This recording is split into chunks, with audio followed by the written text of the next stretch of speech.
Hey guys, welcome back.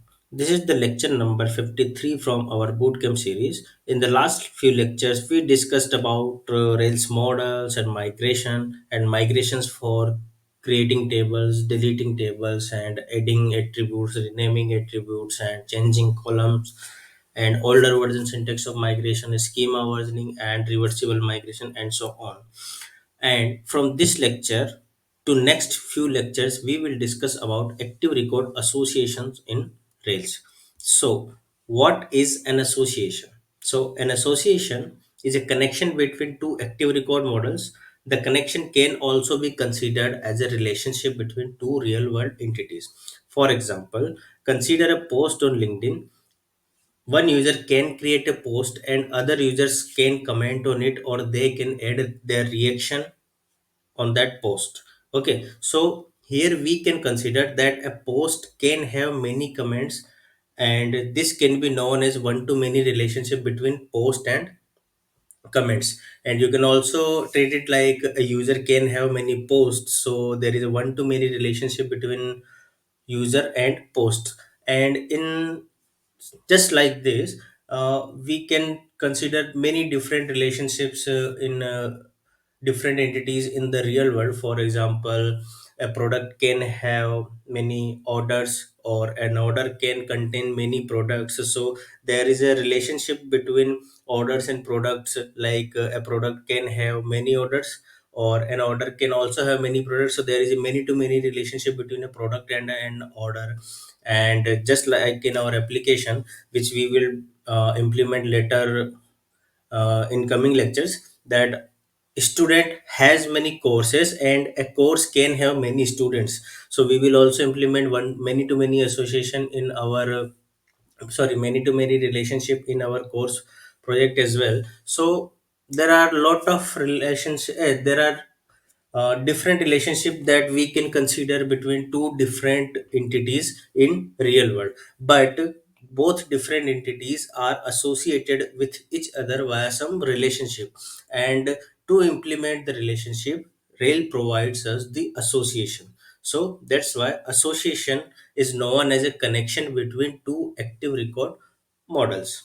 Okay, but why we need association? Okay, so you can answer this question like, we need association to implement relationship between two real world entities, and association make common operations simpler in Rails. Okay, so let's consider discuss the first point, that to implement relationship between two real world entities. So what are entities actually, or real world entities? For example, student is a real world entity and course is a real world entity. Now the student can enroll himself into a course, and a course can enroll multiple students in it. Okay, so these are the real world entities, and both are related to each other via some relationship. And this relationship is known as many to many. Okay, because a student can enroll into multiple courses and courses can have many students. So you can consider it like many to many relationship. So you can do this using association in Rails.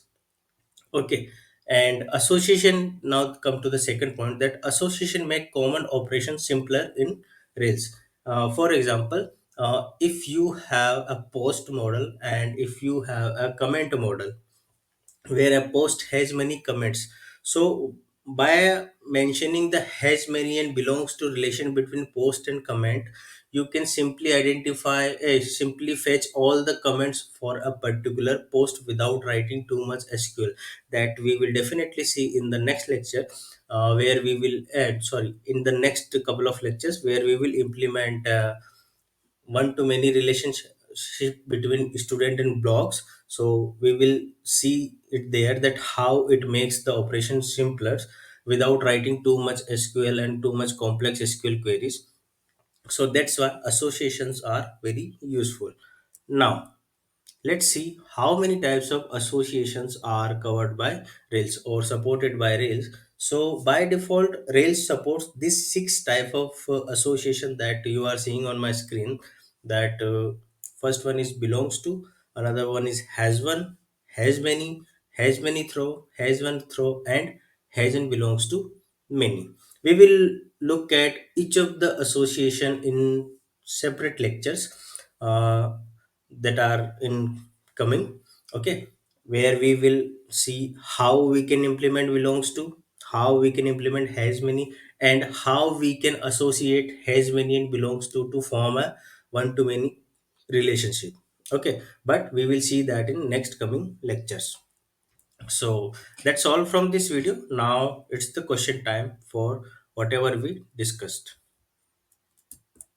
What is an association in Rails?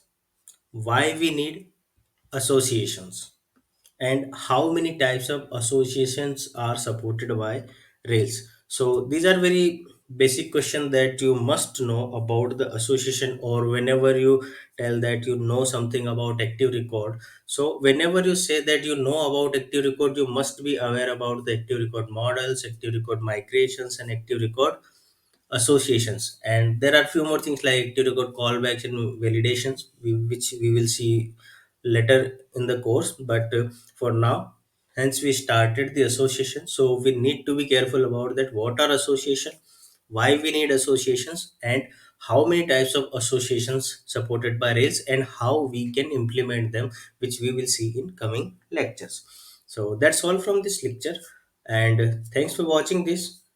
Let's meet into the next lecture. Till then, Tata, goodbye, take care, and stay safe.